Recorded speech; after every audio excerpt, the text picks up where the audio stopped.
Welcome back to the channel, or welcome to the channel if it's your first time here. My name is Troy, and my goal with this series is to show that no matter how much money you have, anyone can invest. I have $1. If this is the very first time you're hearing of this series and you want to know what it's all about, I'm going to link the very first episode above my head so you can get a full understanding of what I'm trying to accomplish with this portfolio. That first episode is going to explain things like why I picked the stocks I picked, how much I'm going to be investing, and the goals of this portfolio. Once you're caught up there, feel free to watch the other episodes in order to follow along, or just come back to this one to see where I'm currently at. With that being said, if you're already caught up and you're here for your bi-weekly update, let's get to it. In this video, I'm going to be showing you all an updated look at the portfolio since the last video, the all-time best and worst performers in the portfolio, any dividends received since the last update, and any news or things of note in this portfolio. Now, without further delay, let's get an update on where this portfolio sits after my most recent set of buys completed on April 23rd, 2024. Here you can see all 12 of the stocks that make up the Anyone Can Invest portfolio and how much of each of them I own. With this being episode number 8, my objective is to get all of these positions as close to the $40 mark as I can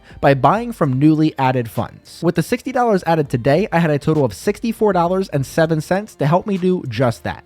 I calculated what was going to be needed to get each of these holdings to that $40 goal, and that's what I added this week. You'll see that I'm adding around $5 per stock or $60 bi-weekly, as I think that's a reasonable amount of money that most people can find in their monthly budgets to help them be on their way to creating a passive income. With this small sum of money, you won't be able to retire next week and tell your boss what you really think of them, but you will be beginning your own journey to making money while you sleep. As more money is added, the dividends keep coming in, and this portfolio continues to grow over time. You'll be able to follow along with these video updates, so make sure you're subscribed. And now let's see which stocks are the best and worst performing positions in this account over the first 14 weeks. For all of you who've been following me for some time know, I don't care about stock price, and I made the video that's going to pop up above my head detailing why.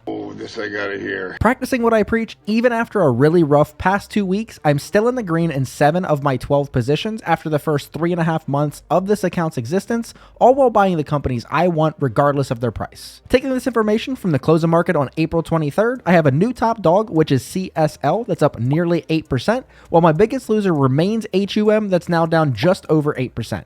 Overall, this portfolio in the first 14 weeks is up 1.1% or $5.24, which would be a 4.08% annualized return. Next, I wanted to take a second to go over the dividends received in this account since my last video update. Now that the ball is finally rolling, I will always have a dividend or two to share with you in every video, and that's one of the many beauties of this portfolio and how I constructed it. Not only did I want to put together a portfolio of high quality dividend growth, capital appreciation machines to help people understand that anyone can invest, but I also wanted to attack the sometimes very long gap in between dividend payments some dividend investors face by getting paid weekly from this portfolio. Since the last episode was posted on April 11th, I've had 2 first-time dividend payments trickle into this account, beginning with the 11 cents on April 12th from STLD.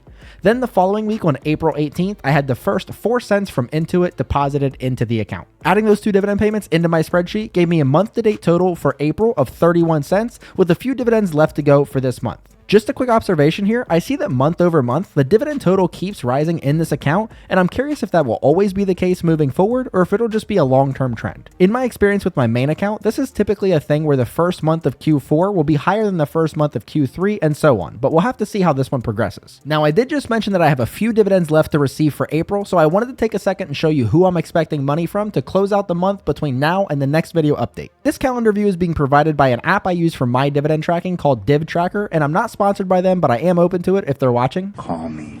Between now and the next update to this portfolio, during the week of May 6th, I'll be getting 2 more dividend payments. Later this week, I'm expecting my first income from HUM, and then the following Monday on April 29th, passive income from ALG will be hitting the account. Again, the ball is now rolling in this account, and it'll be fun to come back bi-weekly and check on the progress of this account, so make sure you're subscribed so you don't miss an upload. And that's going to wrap up today's Anyone Can Invest portfolio update. Before you go, please make sure you guys are sharing this video with anybody in your life that you're trying to convince to invest, because I want to show them that no matter how much money or how little money you have, anyone truly can invest. Also, if you haven't already, please leave a like on this video, as it helps YouTube see that people like my content and helps them recommend it to others. And if you guys have any thoughts, comments, questions, concerns, leave those in the comments down below, as I personally read and respond to every one of them. Thanks a lot, pal. And if you guys want to see how I came from a portfolio where I was making pennies just like this one to one where I'm now making over $100 a month in passive income, make sure you guys check out this video. But until next time, see ya.